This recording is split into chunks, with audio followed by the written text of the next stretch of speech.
해주신 하나님의 말씀 보도록 하겠습니다. 로마서 9장 6절로 13절 말씀입니다. 생명의 샘가 6월 2일 수요일자 말씀, 이삭으로부터 난 자만이 씨이다. 함께 읽겠습니다. 그러나 하나님의 말씀이 패하여진 것 같지 않도다. 이스라엘에게서 난 그들이 다 이스라엘이 아니요 또한 아브라함의 씨가 다 그의 자녀가 아니라 오직 이삭으로부터 난 자라야 내 씨라 불리리라 하셨으니 곧 육신의 자녀가 하나님의 자녀가 아니요 오직 약속의 자녀가 씨로 여기심을 받느니라. 약속의 말씀은 이것이니 명년 이때에 내가 이르리니 사라에게 아들이 있으리라 하심이라. 그뿐 아니라 또한 리브가 우리 조상 이삭 한 사람으로 말미암아 임신하였는데 그 자식들이 아직 나지도 아니하고 무슨 선이나 악을 행하지 아니한 때에 택하심을 따라 되는 하나님의 뜻이 행위로 말미암지 않고 오직 부르시는 이로 말미암아 서게 하려 하사 리브가에게 이르시되 큰 자가 어린 자를 섬기리라 하셨나니 기록된 바 내가 야곱은 사랑하고 에서는 미워하였다 하심과 같으니라. 아멘. 오늘 본문 말씀에 대한 이해는 생명의 샘가 오른쪽에 본문 살피기를 보면 이해하는데 큰 도움이 될 것입니다. 한 두 번 정도 여러분 읽으시면 이 본문에 대한 배경과 이 내용을 이해하는데 도움이 되실 겁니다. 이것에 대한 설명을 하기보다는 적용하기를 한번 오늘은 묵상을 해보았으면 좋겠어요. 오늘 말씀에 이 묵상의 이 포인트라고 한다면 이 11절 말씀이 될 거예요. 그 자식들이 아직 나지도 아니하고 무슨 선이나 악을 행하지 아니한 때에 택하심을 따라 되는 하나님의 뜻이 행위로 말미암지 않고 오직 부르시는 이로 말미암아 서게 하려 하사. 이 적용하기에 보면 이런 질문이 있어요. 하나님의 선택이 개인의 공로에 있지 않고 은혜에 있다는 사실이 당신에게 주는 유익은 무엇입니까?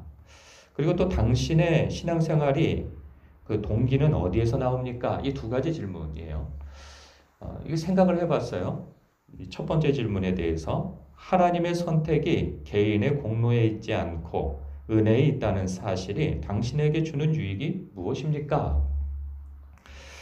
저는요, 의심 많은 사람인지라 하나님이 택해 주시지 않으셨다면 저는 결코 믿음 자체를 갖지 않았을 사람이라는 생각이 듭니다.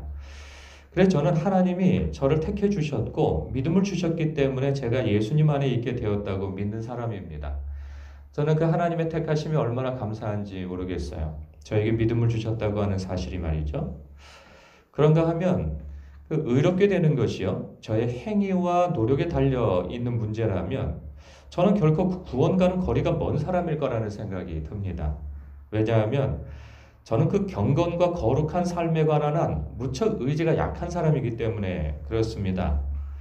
열심도 보잘것없고요, 변덕도 심하고 기복도 심한 사람이거든요.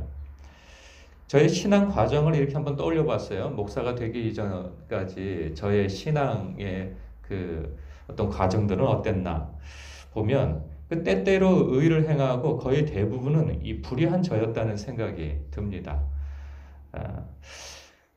저의 수준과 열심으로는 결코 하나님에 의해 완벽히 어떤 의에 도달의 의를 얻을 수 없을 것이라는 생각이 들어요.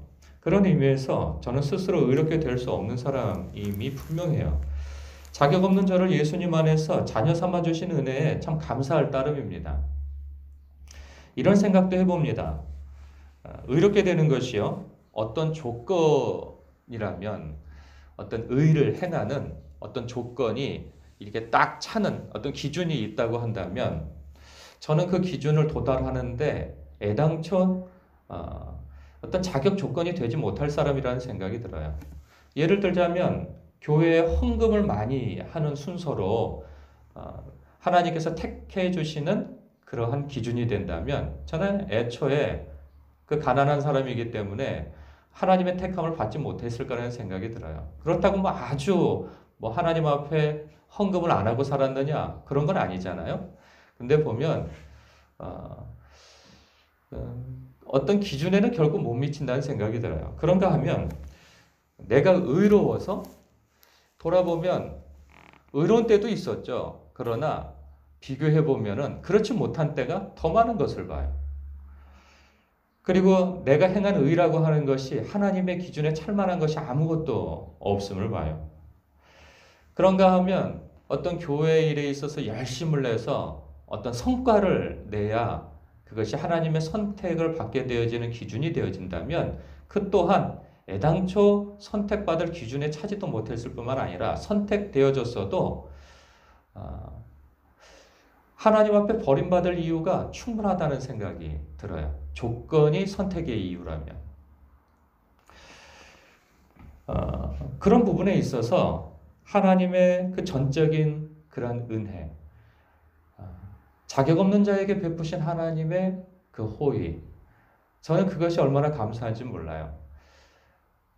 제가 약할 때, 그리고 죄인 되었을 때 하나님께서 당신의 자녀를 그 아들을 아끼지 아니하시고 십자가에 내어주신 그 은혜, 내가 연약하고 죄인 되었을 때 우리 주님께서 나를 사랑하셔서 자기 몸을 버리신, 그래서 나를 택해 주신, 그래서 구원해 주신, 당신의 의를 덧입게 해주신 그 은혜가 아니라면 저는 결단코 의롭게 될 수 없는 사람이고 구원과는 거리가 먼 사람인 것이죠.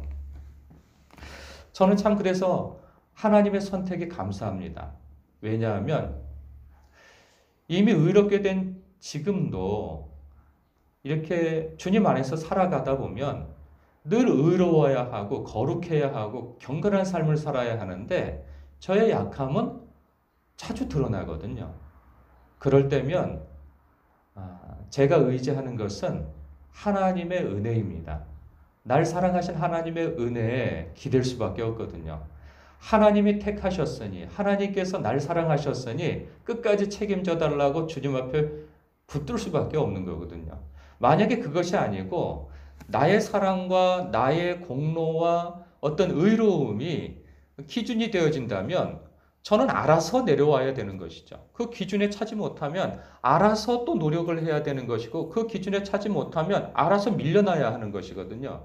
그런데 택함이 하나님께서 의롭게 해주시는 그 기준이 나에게 있지 아니하고 하나님께 있으니 애초에 연약할 때 나를 택해 주셨으니 연약한 지금도 주님 나를 긍휼히 여겨 주시사 나를 붙들어 주소서 나를 다시 세워 주소서 할 수 있기 때문에 감사한 거예요.